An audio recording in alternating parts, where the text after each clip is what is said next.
안녕하십니까. 권영설 논설위원입니다. 비타민 92호 2016년 2월 25일 발행된 비타민으로 얘기 나눠보겠습니다. 이번 커버스토리 제목은 지혜 아홉 기둥이라고 되어 있는데요. 뭐겠습니까? 미국 연방대법관 얘기입니다. 오형규 논설위원이 잘 정리를 했습니다. 최근에 지금 한 분이 돌아가셨죠. 앤터닌 스켈리아 연방대법관이 80세를 일기로 지난달, 그러니까 2월 20일 날 장례식이 엄수됐습니다. 그래서 한 분이 이제 돌아가셔서 8명이 됐는데, 그래서 전 백악관 공공 건물 제외 공간 해외 파견 부대에 조기가 걸려 있다. 이 한 달을 건다고 합니다.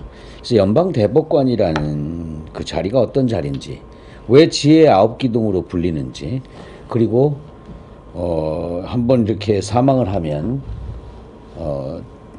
한 달이나 이렇게 애도를 하는 분위기가 되는 건지, 여기에 대해서 잘 정리를 해 놨습니다. 우리 이 비타민이 나오는 사이에 네브라스카 주지사인가요? 여기가 이제 다음 대법관으로 지명이 됐다, 이런 기사도 나옵니다만, 삼권 분립에서 연방 대법원의 위치는 어떤 것일까? 제목만 보시면 230년 역사에 딱 112명만 거쳐간 미국의 원로원이다. 그래서 공화당이든 민주당이든 정파를 넘어서 민주주의의 역사를 쓰는 최종 판결자다. 대단한 위치 같아요. 지금 우리 대법원 보면 13명인가가 같이 전원 합의체 이렇게 돼 있지 않습니까? 우리가 과연 그런 정도의 권위를 갖고 있는가? 또 이렇게 적은 인원으로 완전 종신이거든요. 사실상 종신입니다. 사실상 세계 유일의 종신직이다라고 했는데요. 그러니까 종신직이라면 실제로 임기가 완전히 보장이 됩니다. 그러니까 사망할 때까지 계속 일하는 겁니다. 영국 보면요, 영국 대법관도 종신직이긴 하지만 75세가 되면 재판을 하지 않는다고 합니다. 여기에 비해서 한국의 대법관 14명은 임기가 6년입니다. 연임이 가능하죠. 그리고 정년은 65세, 대법원장은 70세라고 합니다. 일본의 최고재판소 재판관은 15명인데 임기가 10년이고 정년이 70세다. 미국의 이 대법관 아홉 기둥, 이 지혜 아홉 기둥이라고 불리는 미국 대법관은요, 자발적 사퇴 또 본인 사망 외에는 종신이기 때문에 물론 이제 탄핵 기소 이런 것으로 물러날 수도 있지만 아직 그런 사례가 없습니다. 230년 미국 사법 역사에 112명만이 거쳤다. 한번 이 선임이 되면, 그러니까 사망할 때까지 하는 거니까 숫자가 적을 수밖에 없지요. 지금 현재 9명이 있었는데 이번에 이제 돌아가신 분 때문에 8명이 됐다가 새로 이제 1명 지명을 받고 있습니다. 연방 대법관들의 이 사람들이 이제 정파를 넘어서 민주주의를 역사를 쓰는 최종 판결자라는 평을 받고 있을 정도로 뭐냐면 이 아주 고뇌에 찬 철학에 기반한 이런 그 판결이 유명합니다. 그래서 예를 들면 연방 대법관들의 촌철살인 판결, 판결 중에 이제 촌철살인 용어들, 유명한 얘기들을 해놨는데요. 1921년부터 1930년까지 연방 대법관을 지낸 윌리엄 하워드 태프트라는 사람은 대통령들은 왔다 가지만 연방 대법원은 언제까지고 이어진다라고 얘기했습니다. 그리고 아주 유명한 사람으로 우리 정규재 주필께서도 자주 인용을 하는 올리버 웬델 홈스 대법관은 이런 얘기를 했습니다. 극장에서 불이야라고 거짓 소리칠 자유까지 인정할 수는 없다. 도대체 어디까지가 자유인가? 자, 내 마음대로 사람을 두드려 팰 수 있겠습니까? 이 사람이 한 유명한 얘기, 주먹을 마음껏 휘두를 권리는 상대방 코앞에서 멈춘다. 아주 유명한 얘기죠. 이런 얘기들 등등 금주의 커버스토리 지혜의 아홉 기둥 미국 연방 대법관에 관한 비타민 커버스토리에서 확인해 보시기 바랍니다. 이 비타민은 우리가 창간이 벌써 지금 92호입니다. 1년에 한 주씩 하면 한 52호 정도 되니까 벌써 거의 만 2년이 다 다가오네요. 그죠? 그런데 비타민은 기본적으로는 오피니언의 흐름을 담고 있습니다. 그리고 신문에서 보기 어려운 깊이 있는 어떤 저 지식들도 전하고요. 그 다음에 매일매일 발생하는 뉴스라기보다는 우리가 관심 가질 만한 것들도 하고 있는데, 우리 저기 있습니다. 키, 이번에 차트룸에 보면 키 얘기가 나오는데요. 한국인의 키가 지금 얼마나 되느냐, 그리고 조선시대보다 얼마나 컸느냐, 어느 정도라고 생각하세요? 지금 한국인의 키가요, 남자는 2010년에 평균, 그러니까 이제 25에서 29살 아주 그 청년들의 키를 기준으로 했을 때 평균 173.6이라고 합니다. 여자는 160.2. 자, 이 정도면 어떨까요? 세계적으로. 일본보다 우리가 좀 큽니다. 일본의 이제 남자만 비교를 했는데요. 표 때문에. 우리 한국 남자가 173.6인데, 일본은 172.1. 우리가 1.5cm 정도 더 크네요. 영국은 오히려 176.8. 그래서 우리보다도 한 3.2cm가 더 크고, 미국은 178.2. 이 정도 됩니다. 제법 차이가 있죠. 아마 이 장신의 나라라고 하면 네덜란드 드는데, 거기는 나중에 좀 찾아봐야겠지만 훨씬 더 클 수 있습니다. 그런데 이것도 우리가 조선시대하고 비교해보면 엄청나게 컸다는 겁니다. 우리 조선시대를 비교해보니까 15세기에서 19세기를 여러 가지로 이제 그때 유골 같은 걸 조사를 해보니 한국의 남자들은 평균 161.1이었다. 이런 겁니다.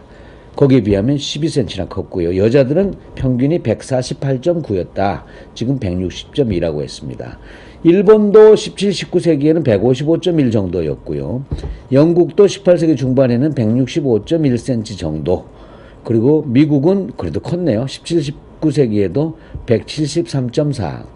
그래서 이게 인종의 문제라기보다는 식생활의 문제다. 이런 얘기들을 우리 여기 일본 차트룸에서 보여주고 있습니다. 금주의 논문 보고서는 뭐냐면, 미국의 우체국 증가가 발명 확산에 기여했다, 이런 건데, 우체국의 증가하는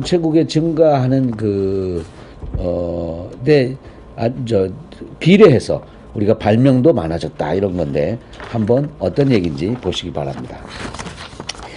우리 정규제 TV 하이라이트에는 개성공단에서 우리 철수했죠. 전격 철수했는데, 제목이 잠재적 인질 개성공단 해서 당연히 폐쇄됐어야 하는 일이다 라는 우리 정규제 TV에 방송됐던 내용들, 그게 2013년 4월 3일 아주 벌써 몇 년 전입니다.